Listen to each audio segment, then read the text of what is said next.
2026 சட்டசபை தேர்தலை எதிர்கொள்ள தமிழ்நாட்டின் அனைத்து அரசியல் கட்சிகளும் தீவிரமாக தயாராகி வருகின்றன.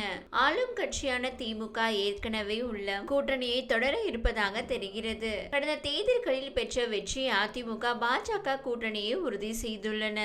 விஜய் தலைமையிலான தாவேகா கூட்டணியை இன்னும் உறுதி செய்யவில்லை. இந்நிலையில் நாம் தமிழர் கட்சி சார்பில் தமிழின பேரெழுச்சி பொதுக்கூட்டம் கோவை மாவட்டத்தில் மே 18ஆம் தேதி நடைபெறுகிறது. இதற்கான பணிகளை திட்டமிடுவது தொடர்பாக கோவை, நீலகிரி, ஈரோடு, திருப்பூர், கரூர், நாமக்கல் மற்றும் சேலம் மாவட்டங்களை சேர்ந்த பொறுப்பாளர்களுடன் கலந்துரையாடல் கூட்டம் சென்னை கே நகரில் நேற்று நடைபெற்றது.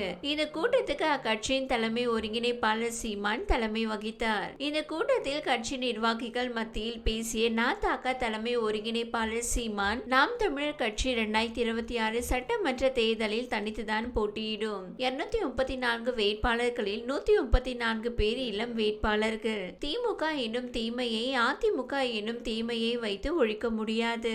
2026 சட்டமன்ற தேர்தலுக்கு நாம் தமிழர் கட்சியில் நான் சொல்பவர்கள் தான் வேட்பாளர்கள். நான் சொல்வதற்கு மாறாக தேர்தலில் போட்டியிட வேண்டும் என்றால் நாம் தமிழர் கட்சியினர் விஜய் கட்சிக்கு சென்று விடுங்கள். நாம் தமிழர் கட்சியிலிருந்து சென்று கேட்டால் மு.க. ஸ்டாலின் உடனடியாக போட்டியிட சீட் கொடுத்து விடுவார். நாம் தமிழர் கட்சியில் இருந்து வருபவர்களுக்கு தம்பி விஜய் கூட தேர்தலில் போட்டியிட சீட் கொடுப்பார். விஜய் கட்சிக்கு செல்வதாக இருந்தால் கூறுங்கள், நானே சேர்த்து விடுகிறேன். என் மீது நம்பிக்கை இருந்தால் என்னுடன் வரலாம், இல்லை என்றால் கிளம்பி செல்லலாம். நாம் தமிழர் கட்சி பேனரில் தொண்டர்கள், நிர்வாகிகள் நல்ல புகைப்படங்களை வைக்க வேண்டும். பேனரில் தருதலைகள் போல தலையை விதவிதமாக அலங்காரம் செய்து கொண்டு போட்டோ வைக்க கூடாது என காட்டமாக பேசியுள்ளார். சீமான் சூடாக பேசியதை கேட்டு கட்சி நிர்வாகிகள் வலவெழுத்து போயுள்ளனராம். பின்னர் செய்தியாளர்களிடம் அவர் பேசுகையில், ஒரு கட்சியை தங்களது கூட்டணிக்கு வர வேண்டும் என்று எதிர்பார்த்து அழைப்பது இயல்புதான். ஆனால் எங்களது நிலைப்பாடு ஒன்றுதான். தேர்தல் அரசியல், கட்சி அரசியல் செய்பவர்கள் தான் கட்சிகளை தேடி, கட்சி தலைமை அலுவலகங்களை தேடி செல்வார்கள்.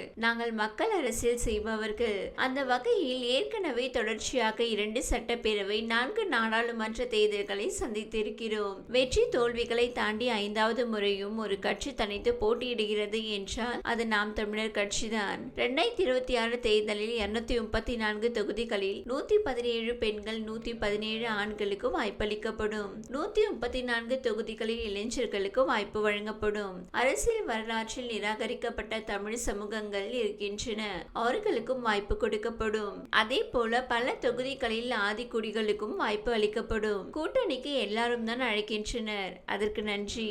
ஆனால் எங்களுடைய பயணம் எங்களது கால்களை நம்பிதான் இருக்கும். பிற தோல் மீது ஏறி நின்று உயரமானவன் என்று காட்டுவதை விட தனித்து நின்று உண்மையான உயரத்தை காட்டுவதே மேலானது. கூட்டணி வைத்து 10 சீட்டுகள் வென்று சட்டப்பேரவைக்கு சென்று பேசினாலும் அவை குறிப்பில் இருந்து நீக்கி விடுவார்கள்.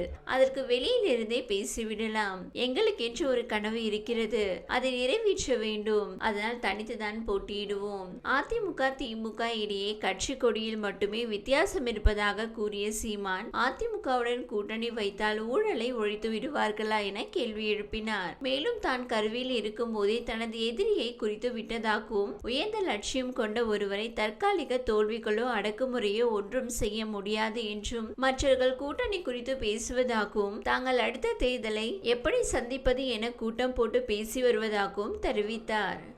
இந்த வீடியோ உங்களுக்கு பிடித்திருந்தால் லைக் செய்யுங்க.